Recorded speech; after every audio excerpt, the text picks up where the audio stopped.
Greetings, fellow humans. 7 February 2023. Tubby time with Avion-Marie. I have no idea exactly what the fake time is this morning. I want to say it's about 5:45 a.m. Central Standard Time, 6:45 a.m. if they didn't mess with the clocks. Good morning, Namaste. Angels go before us, angels come behind, angels to our left, angels to our right, angels above and angels below. We're safe and protected everywhere we go. We're paying attention to what's going on around us, so even when the earthquakes come, we can navigate through the chaos and destruction. When we calm ourselves and bring ourselves into the best place of peace and we do not panic. It's the swimmer who panics in the water who drowns. It's the swimmer who has trained himself or herself to get calm in that moment that has the best chances of survival, if survival is what you want. I just completed watching a weekly video with Michelle Patterson, and she's using the word, the whole purpose behind my channel is the self-mastery portion of working on ourselves and being so much more focused on the corrections of ourselves than those of others. It's okay to see what other people need to correct. And there is a loving way. It's called reflection with love, to reflect on other people. Hopefully it would be something that's requested by the other party and part of a healthy, loving dynamic where there's an understanding that if we reflect on one another, we come to each other and we say, hey, did you know? And may I reflect what I believe that I see. I could be wrong, but may I reflect because I do care about you and I do love you, and maybe you just don't know. Maybe you're just unaware. Maybe you're avoiding this part of yourself. Maybe you do know and you don't care. That's okay too, but I want you to know. And maybe in this hypothetical situation, maybe the reason why you're reflecting that on the other party that you love, and when I'm talking about agape love, I'm talking about the love of just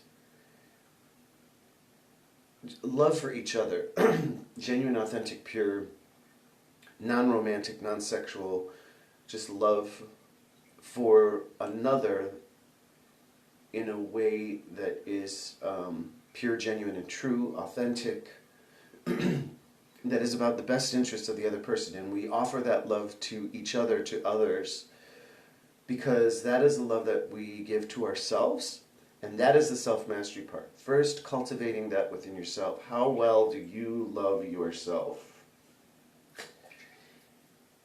It's all an inside job, right? We're working on ourselves. So to be 51% more focused on selfing, which is a term that I heard 25 years ago in a self-help book during the big self-help wave of the late 90s.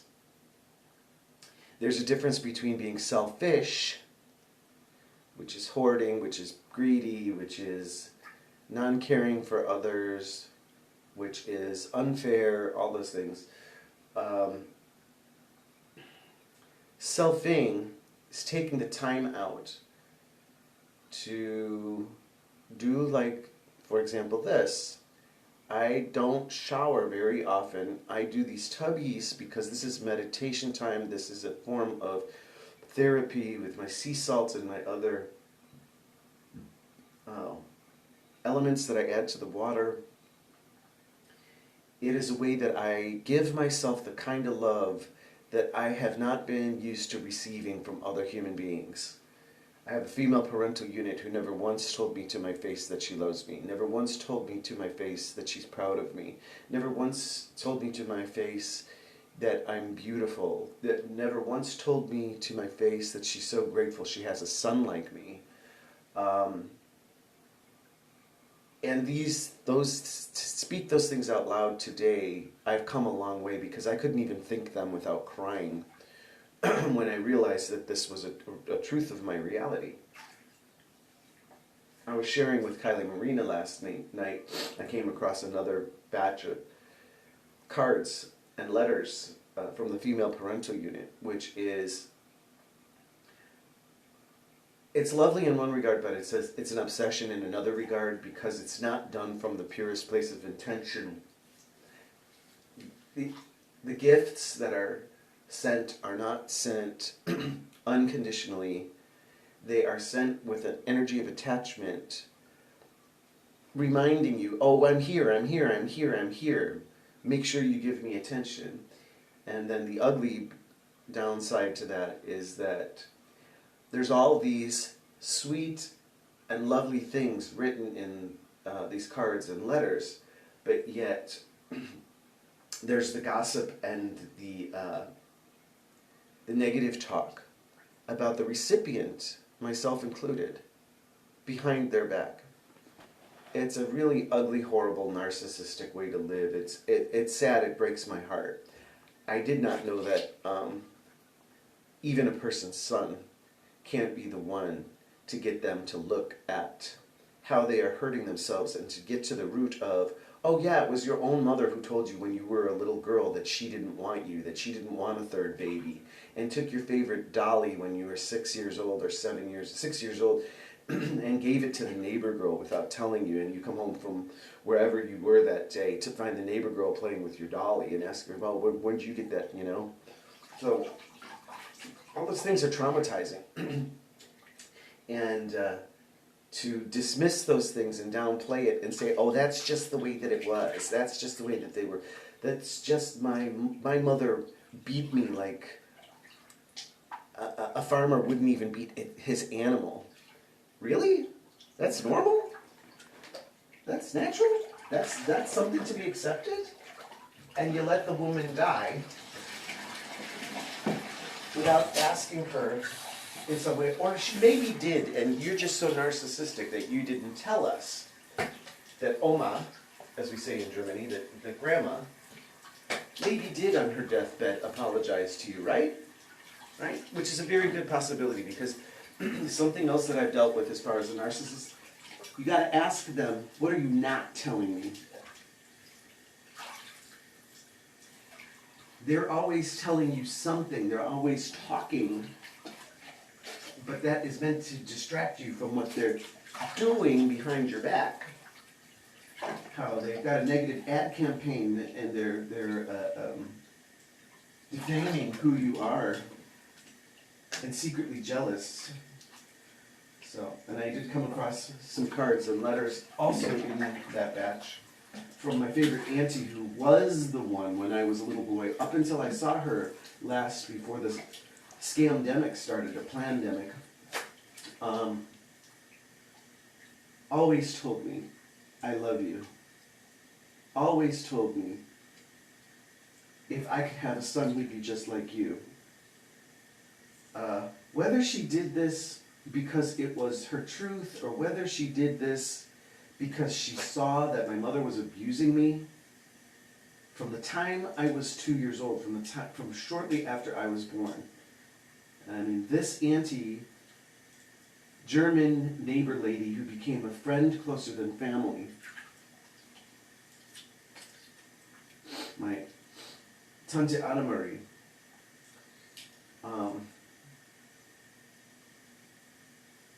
she told me until I saw her last time, when I was 50 years old,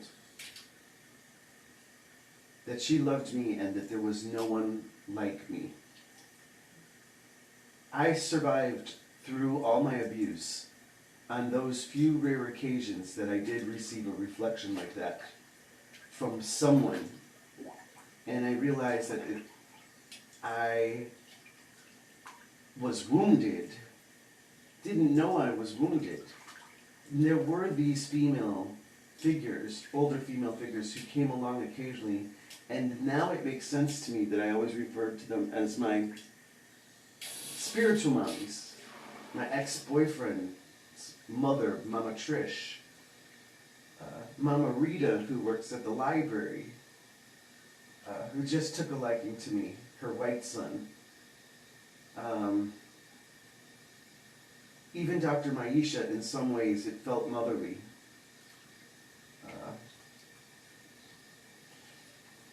But I had to do the self-work and get to the bottom of it and realize, oh yeah, I was severely abused as a child. And not even my father knew how badly my brother and I were abused. Our baby brother, he evaded much of that. So I had to do my self-work. That's self-mastery.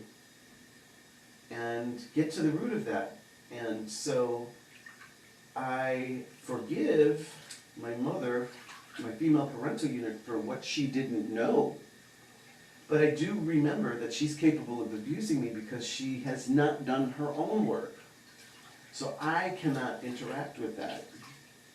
And when the door is cracked ever so slightly, when I start to see the rays of light emanating from her, that there's been some self-work, some acknowledgement, and some genuine, authentic apologies can arrive, saying, wow, I would never do that again. Wow, I didn't realize what that did to you. Wow, I didn't realize how damaged I was.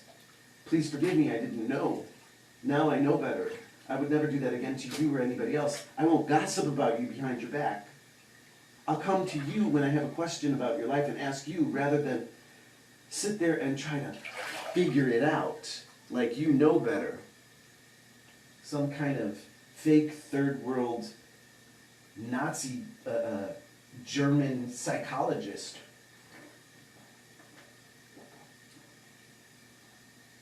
Having black tea this morning with a vanilla-based creamer in it. Yummy. So, at any rate. And so, self-mastery is what the channel is about. Transparency on my part. I'm not hiding anything. Except the giblets here in the water, because otherwise I'd have to put this up on Pornhub instead of here on YouTube. And no, I'm not classifying the videos for children because I need the liberty to express myself as I feel to. So it's going to be peppered occasionally with some swear words, but I'm not using those words to harm anybody. I use the words because that is how I feel in the moment.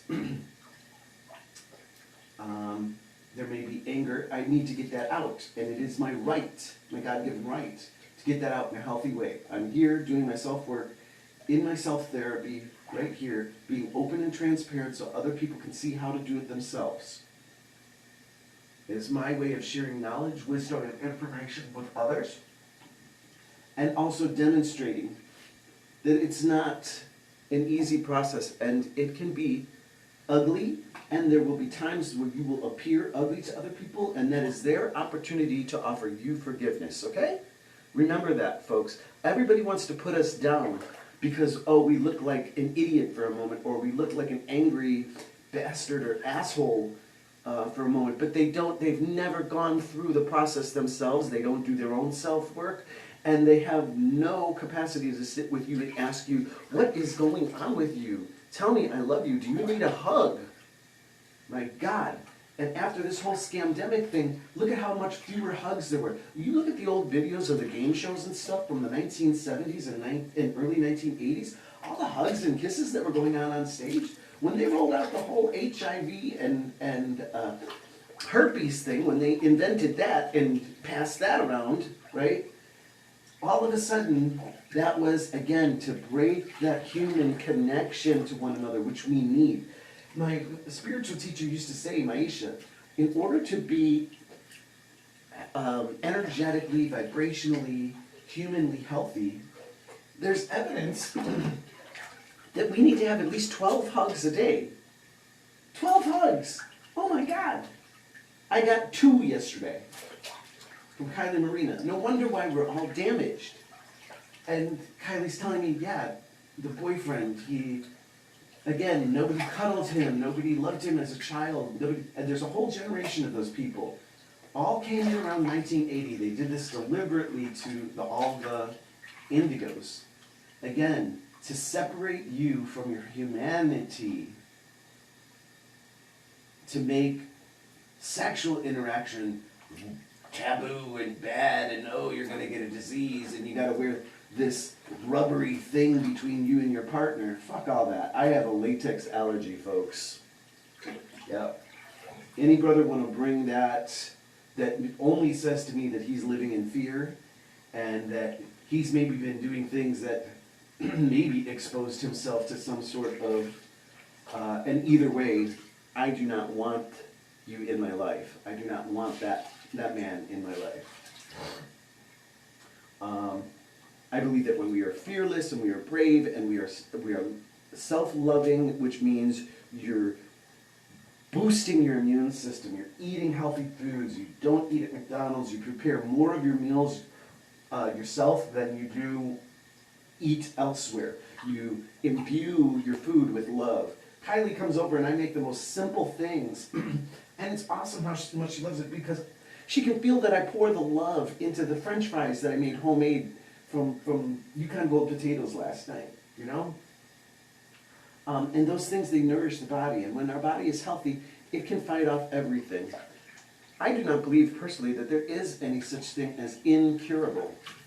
And that's going to have to be something that we have to talk about some other time. I have a very early appointment this morning. It just felt because it's a 7-day in a 7-year. And we're in the 2-month, which is about togetherness and couples and friendships, 2 people together. And we're coming up on my 2 favorite days of the entire year, the 13th, which is the day of mastery every month, the 13th. The king is the 13th card of the deck in each suit. And then in our month of 2 of friendship, love of the other, we have 213 where we do our self-mastery work, we love ourselves, and through loving and learning to love ourselves genuinely, authentically, we then develop the capacity to love the other, love another. And then we have Valentine's Day, which is the only holiday Avion celebrates every year. Be a blessing, not a burden. Trying to get away from the butt word. Be kind to pedestrians, especially elderly folks and cyclists. Be kind to everyone outside of your vehicle. Put your device down, please. And have a wonderful next 7 days. I have an adventure planned. There is a relatively slight possibility that it could be canceled, but I'm calling it my mission of love, and it is for the closure that I'm giving myself. I want nothing from the other party involved. It is something that I need to do because I departed a place in a way that I felt was, the circumstances were beneath me, and I'm going to make peace, and I am going to walk away on my terms, not being forced by someone else's irrational fears and need to control and manipulate. So, and it wasn't my ex, it was actually his female parental unit that imposed that. I do not wish to or need to have contact with him or his mother. I have a gift that I wish to deliver. It's genuinely, authentically intended with love. And then I would like to enjoy the surroundings for 2 days in a way that I didn't get to because I was so absorbed, again, in these other people's energy and issues and need for control that I didn't fully get to completely enjoy where I was. The way my adventurous spirit loves to enjoy the surroundings and see what there is to see. And so, yeah, there probably is going to be 2 nights of urban camping. Temperatures look like the upper 30s and lower 40s. I'm prepared for that. Who knows, I could get an invitation to have some place to stay. I don't know. I'm open to it. I will trust my discernment and my spidey sense regarding any other people. And I'm going to go in peace and in love and deliver my good. Give myself the joy that I get out of, we're going to go flying, flyers, out of flying and traveling and taking the train. And who knows who we're going to meet along the way. So coming up on 22 minutes, again, I want to honor and respect your energy by not consuming all of your time. I hope that someone finds something useful in these words here, and enjoy my blue lights in my bathroom, in my sanctuary, in my tubby. I was told recently that it's best if you watch the video at least 10 minutes, and then if you want to, hit the like button. So please like, subscribe, share, take the link, post it somewhere on your own social media, let people comment on it there if they want to, let those you know, or that would be helpful. And I'm trying to get my descriptions in better order. It's been very difficult with the device situation. I've had several devices now break along the way, and then we had the disaster with the radiator bursting in the apartment. So we're coming up on 22 minutes. We're going to end it at 22:11. Namaste. Have a beautiful day. Avion-Marie getting ready to sign off from Chicago on the 7th of February 2022. Sending love. The mission of love. Bye.